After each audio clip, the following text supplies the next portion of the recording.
یا ایھا الذین آمنوا توبوا الی اللہ توبۃ نصوحا، اہل ایمان رجوع کرو اللہ کی جناب میں، لوٹو پلٹو توبہ کرو، اور وہ توبہ بھی نہایت خالص توبہ ہو۔ یہ توبہ حضرت علی رضی اللہ تعالیٰ عنہ نے ایک مرتبہ دیکھا ایک شخص کو، وہ گردان کر رہا ہے توبہ کی تیزی تیزی سے، فرمایا یہ تو توبۃ المکذبین ہے، جھٹلانے والوں کی توبہ ہے یہ۔ وہ گھبرایا، تو پھر آپ نے فرمایا توبہ وہ ہوتی ہے جس کے ساتھ وہ ساری کیفیات ہو، شدید ترین پشیمانی ہو کہ میں کیا کر بیٹھا ہوں، پھر یہ کہ آئندہ کے لیے عزم مصمم ہو کہ ہرگز دوبارہ یہ کام میں نہیں کروں گا، اور نہایت گڑ گڑا کر اللہ سے اس کی دعا جو ہے اس کی معافی طلب کی جائے۔ یہ قلب کی گہرائیوں سے جب تک یہ توبہ نہیں نکلے گی یہ توبہ نہیں ہے۔ تو توبۃ النصوح، یہ نصح کا لفظ جو آتا ہے عربی زبان میں، یہ ہے کسی شے کے خالص ہونے، کوئی اس میں ملاوٹ نہ ہو۔ توبۃ النصوح، یہ توبۃ النصوحہ، خالص توبہ کرو، دل کے ایک گہرائیوں سے توبہ کرو، اور صمیم قلب سے توبہ کرو، عزم مصمم کے ساتھ توبہ کرو کہ پروردگار جو خطا ہو گئی ہے بخش دے، آئندہ تیرے کسی حکم کے خلاف کوئی حرکت نہیں کروں گا۔ خاص طور پر وہ خطا جو معین ہے اس کے بارے میں تو تعین کے ساتھ فیصلہ ہو کہ دوبارہ نہیں کروں گا۔ اس میں ہو سکتا ہے، جیسا کہ میں نے شاید آج دن میں کسی گفتگو میں عرض کیا تھا، بعض طبائع ہوتی ہیں مریض، ان کی قوت ارادی جو ہے کمزور ہوتی ہے۔ اس وقت وہ خلوص دل سے بھی اگر طے کر رہے ہیں کہ یہ کام دوبارہ نہیں کروں گا، تو وہ کمزور قوت ارادی کی وجہ سے اس پر قائم نہیں رہ سکتے، کل یا پرسوں یا کچھ عرصے کے بعد پھر پھسل جاتے ہیں۔ اس سے وہ توبہ باطل نہیں ہوگی۔ اس بات کو سمجھیے، یہ نہ سمجھیے کہ میں انکریج کر رہا ہوں، لیکن مسئلے کو سمجھ لیجیے۔ جس وقت انسان توبہ کر رہا اس وقت عزم مصمم کا ہونا ضروری ہے۔ اب یہ اللہ جانتا ہے ہمارے دل کے اندر کے حالات کو، ہماری کیفیات کو۔ اگر اس وقت عزم مصمم ہے تو توبہ صحیح ہو جائے گی، پھر اگر خطا ہو گئی پھر توبہ کرو، پھر خطا ہو گئی اور پھر توبہ کرو۔ بازا بازا ہر چہ ہستی بازا، در کافر و گبر و بت پرستی بازا، این درگاہ ماں درگاہ نومیدی نیست، صد بار اگر توبہ شکستی باز آ۔ اگر 100 مرتبہ بھی توبہ ٹوٹ گئی ہے کوئی پرواہ نہیں، جب تک یہ زندگی کا تسلسل چل رہا ہے۔ معلم یغرغر، جب تک کہ وہ گھنگرو نہیں بولا ہے آ کر حلق میں، اور نزع اور جان کندنی کا عالم شروع نہیں ہو گیا ہے، اس وقت تک توبہ کا دروازہ کھلا ہوا ہے۔ لیکن جس وقت توبہ کر رہا ہے آدمی، اب یہ آدمی اپنے آپ کو دھوکہ دے لے گا تو دوسری بات ہے، لیکن اللہ جانتا ہے اس وقت اگر عزم مصمم ہے تو توبہ درست ہو جائے گی۔ تو جو بھی معاملات ہیں اللہ اور بندے کے مابین، اس میں 3 شرائط ہیں کہ جو علماء نے معین کی ہیں۔ ایک حقیقی پشیمانی، وہ پشیمانی جس کے لیے اقبال کا وہ شعر بہت مشہور ہے جو انہوں نے نوجوانی میں کہا تھا، اور داغ دہلوی اس مجلس میں موجود تھے جہاں علامہ نے یہ شعر پڑھا ہے، تو انہوں نے بڑی داد دی تھی کہ میاں اس عمر میں اور یہ شعر یعنی چشم بد دور، وہ یہ داد کا بڑا ایک یعنی بلیغ انداز ہے۔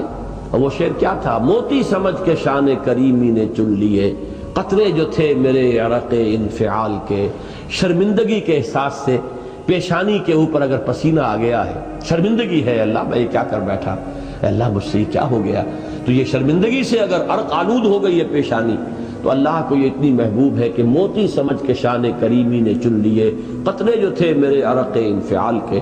حدیث میں یہ مضمون آیا ہے، اللہ کو کتنی خوشی ہوتی ہے اپنے بندے کے توبہ سے۔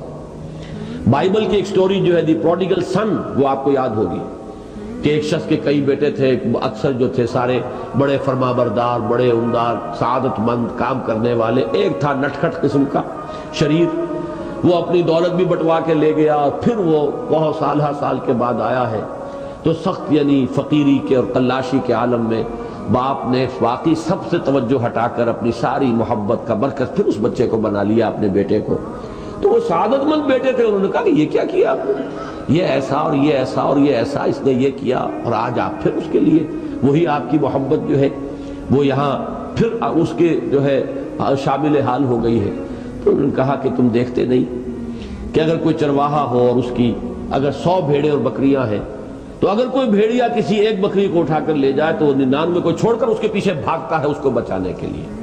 جو میرے ہیں وہ تو ہے ہی ہے، جو مجھ سے دور چلا گیا تھا وہ اگر لوٹ کر آیا ہے تو در حقیقت یہ ہے میری توجہ کا اور میری محبت کا سب سے زیادہ مستحق۔ یہی معاملہ اللہ کا. یہ در حقیقت ایک پیرابل ہے، ایک کہانی ہے جس میں اللہ کی وہ شفقت جو ہے اپنے گناہگار بندوں کے جو شامل حال ہوتی ہے جب وہ توبہ کرتے ہیں، جس کے لیے حدیث میں آخری بات بیان کر دی گئی کہ تصور دیا گیا ہے کہ ایک لق و دق صحرا میں ایک شخص سفر کر رہا تھا، ایک ہی اونٹنی سواری کی، اسی پر اس کا راشن بھی تھا، پانی بھی تھا.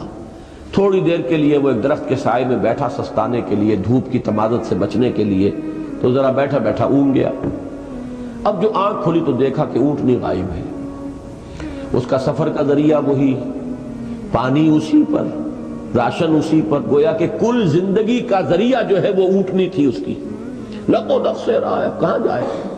کہیں پانی نہیں، کچھ کھانے کے لیے نہیں. دیوانہ وار دوڑتا ہے دائیں بائیں ادھر ادھر اونٹنی کو ڈھونڈنے کے لیے، کہیں سراغ نہیں ملتا. تو وہ اب موت کے انتظار میں درخت کے نیچے آ کے بیٹھتا تھا. مایوسی کی انتہا، موت کا انتظار کہ اچانک دیکھتا ہے کہ اونٹنی تو کھڑی ہوئی ہے. تو اب اس پر شادی مرگ کی کیفیت طاری ہوتی ہے. وہ کہنا تو یہ چاہتا تھا اللہ میں تیرا بندہ ہوں تو میرا رب ہے، کہہ یہ جاتا ہے کہ اللہ تو میرا بندہ میں تیرا رب ہوں. زبان لڑکھڑا گئی ہے اس خوشی کی شدت کی وجہ سے. تو حضور فرماتے ہیں کہ اللہ کو اپنے کسی گناہگار بندے کی توبہ سے اس سے بھی کہیں زیادہ خوشی ہوتی ہے. تو اس کو ذہن میں رکھیے، توبہ کا بڑا اونچا مقام ہے. ہمارے ہاں شرائط بھی سخت ہیں. 3 شرطیں وہ، ایک عزم مصمم، ایک پشیمانی، حقیقی پشیمانی. نمبر 2 عزم مصمم کہ اب دوبارہ نہیں کروں گا. نمبر 3 ایک مرتبہ ضرور اس کام کو چھوڑ دینا. یہ گویا کہ اس کے عزم مصمم کا فوری ثبوت ملنا چاہیے. کچھ دنوں کے بعد پھر کہیں جذبات کا رحلہ آئے، کوئی اور خطا ہو جائے، بات دوسری ہوگی. اور جو حقوق العباد کا معاملہ اس میں 4تھی شرط اور ہے، اس لیے کہ حقوق العباد کی کوتاہی جو ہے اللہ تعالیٰ معاف نہیں فرمائیں گے. وہ تو وہی بندہ ہے جس کی آپ نے حق تلفی کی ہے، کسی کی غیبت کی ہے، کسی کی چغلی کھائی ہے، کسی پر تہمت لگائی ہے، کسی کا مال ہڑپ کیا ہے، کسی کو دھوکہ دیا ہے، کسی کی عزت پر حملہ کیا ہے، تو وہ تو وہی معاف کرے گا. یا یہ کہ آپ کی جو نیک اعمال ہیں وہ اس کو دے دیے جائیں گے قیامت کے دن، اور اگر آپ کے اعمال ختم ہو جائیں گے تو اس کے گناہ جو ہے وہ آپ کے کھاتے میں ڈال دیے جائیں گے.